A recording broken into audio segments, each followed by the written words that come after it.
Good morning again.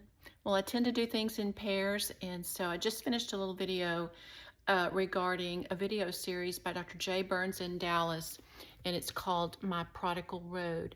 And if you're dealing with an estranged child uh, or a prodigal of some sort, it's a great series. I've only finished the first installment and it was really good, very good. It talks about hope and despair, truth and healing, and how to deal with the situation. That's certainly what he's going to be talking about in the coming videos. But anyway, this video I actually wanted to address something else. And so many people are trying to figure out, where did the estrangement come from, what caused it, how did it happen, how did it come about. And I guess for each of us there could be a different story. So many of the stories are so similar, though. I read so many, and uh, many of them I could just almost insert my daughter's name and it would be the same story. But as far as the genesis of it, where it actually started, it's really hard to say. But I did want to share something that I do believe has played a role in the estrangement with my daughter.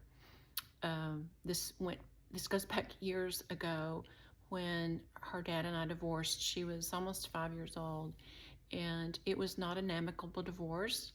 But the years that followed were actually worse than that, especially when he remarried, and there was a young stepmom who really came into the situation too immature to handle a child, a husband that had been married and had a child. She was quite a few years younger, but anyway, I digress. I'm not putting the blame here on her in the situation, although there is blame there. There definitely is blame there, a lot of it. But in this particular video, I just want to talk about the relationship her father and I had, and the things that happened during and after the divorce. Most of the worst things were really after the divorce, the years following. But I just want to encourage any young couple out there, if you're having trouble, if you think, oh, I'll just get a divorce, that's the easy way out. It's not. It is definitely not the easy way out. It is the tough way out, because once you have a child, that relationship does not go away.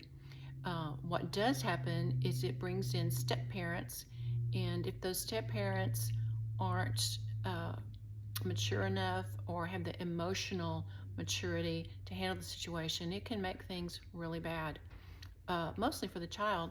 And so, but we could have done things a lot better. I could have done things so much better. And I just want to take ownership of the things I did that I could have done better, things I shouldn't have done, things I shouldn't have said. But I just want to encourage parents out there, if there's any way you can work things out with your spouse, think back to why you fell in love with them. Think back to why you married them. Really think on that,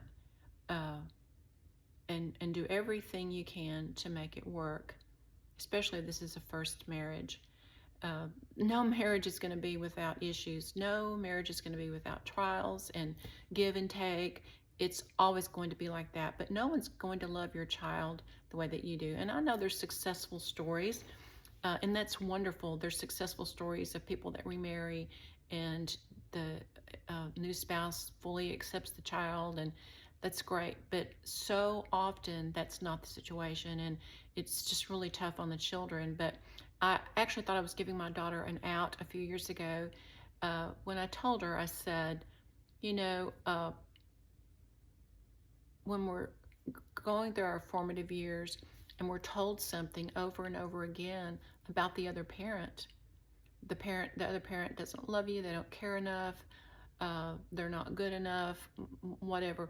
When they hear this over and over and over again, over a period of days, months, years, it affects the child without them even realizing it. And I know this because I'm dealing with it myself, and I've had conversations with my sisters over the last few months, years, where, we discussed the fact that we had a parent that disparaged the other parent almost daily, certainly weekly. But over all of our formative years, we heard negative, negative, negative about the other parent. The other parent never said negative about the one that was saying the negative things. But as children, it seems like, you could look at that situation and say, well, can't you see that one's talking all the time and one's not? But as children, we didn't think that. We just thought that was normal and that was truth and that's the way things were. And it's taken a lifetime really to figure out that it was wrong. And even if there were issues between the parents, we should never have heard about it. It should never been something, the other parent should never been put down in front of us like they were. It caused us to really lose a relationship with that other parent that we would have had otherwise, because we were separated. It separated us with that other parent. So anyway, I just want to encourage, number one, don't talk about the other parent with your children. Don't do it.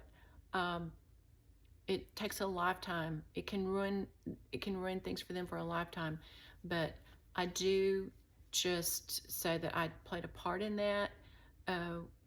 Some things that went on years ago, and I gave my daughter an out not long ago. Like I was saying, I told her, look, I know that you went through years of hearing negative things about me. I know that, when you're going through your formative years and this is something that you hear constantly, that it affects you, that it's hard to process that and get past it. And of course she said, oh no, I got over that a long time ago. But that's not the truth. That is not the way it works, because I'm living it myself and I know it's very hard to overcome. Number one, don't do it to begin with.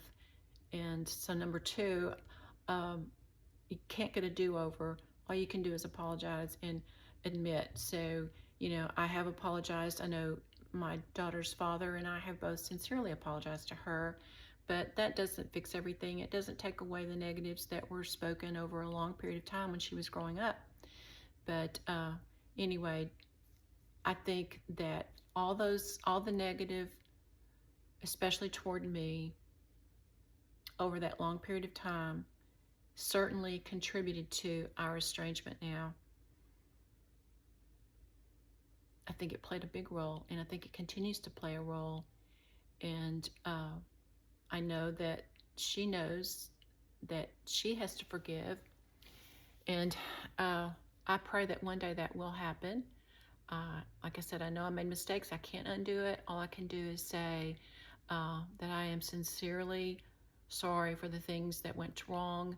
We sincerely apologized, and I hope that one of these days my daughter can accept that, and that we made mistakes, and I hope that she can see that she's making mistakes, maybe even bigger than we did, by cutting off her children from the people that love them like crazy, that like no one else can, the grandparents on both sides. But anyway, just wanted to share that. It's a little jumbled, but I hope you can get something out of that. And thanks so much for watching, and I hope you'll come back and subscribe and visit soon. Thank you.